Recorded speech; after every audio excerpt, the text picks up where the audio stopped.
কেমন আছো? বন্ধু ভালো আছি, তুমি কেমন আছো? আলহামদুলিল্লাহ ভালো আছি। ভালো আছি। আচ্ছা, এটা কি? এটা আমার বড় ভাই, অস্ট্রেলিয়াতে থাকি, বাংলাদেশে অল্প দিনের জন্য বেড়াতে এসেছি।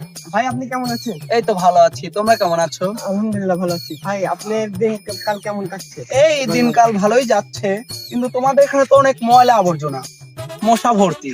আমাদের ওখানে একটা মশা মারলে 5 লক্ষ টাকা দেওয়া হয়। তোমরা তো আবার ডলার বোঝো না, তাই বাংলাতেই বলো। এই, বড় ভাইয়ের সাথে ওরকম কথা বলতে হয়? এটা কি তোমাদের এখানে? ভাইয়া এটা তোমাদের বাইসাইকেল। ও তোমরা এখনো সাইকেল চালাও? জি ভাইয়া। আমাদের ওখানে তো ছোট ছোট বাচ্চারাও R15 চালায়।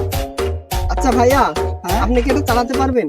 আরে আমরা তো এগুলো চালাই না, আমি তো অস্ট্রেলিয়াতে আর মানে কি কেটিএম চালাই, ঠিক আছে? তো তোমাদের এই রাস্তাঘাট ভালো না, চল ঠিক আছে, তাও একটু তাও চেষ্টা দেখেন, একটু চেষ্টা করে দেখেন পারেন কি? তাও একটু চেষ্টা করে দেখি। ভাই একটু দেখে চালাবেন, পড়ে গেল না। আরে না, একটু দেখে চালাবেন। ওইটা শালা পড়ে গেছে। ভাই ভাই আপনি দেখা পেয়েছেন? ভাই আপনি দেখা পেয়েছেন? না, আপনি মনে হচ্ছে দেখা পেয়েছেন? একটু কেটে গেছে, সমস্যা নাই। আমাদের অস্ট্রেলিয়াতে তো আবার ভালো মলম পাওয়া যায়, সেরে যাবে।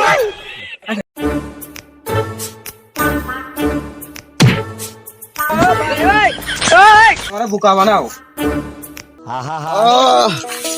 আমি পারি না অনেক ব্যথা পেয়েছি, আজকে আর বাংলাদেশে থাকবো না, আমি চলে যাচ্ছি। কি চিনে না আমি আর এখানে থাকবো না, আমি আমি পারি না অস্ট্রেলিয়া চলে যাবো। না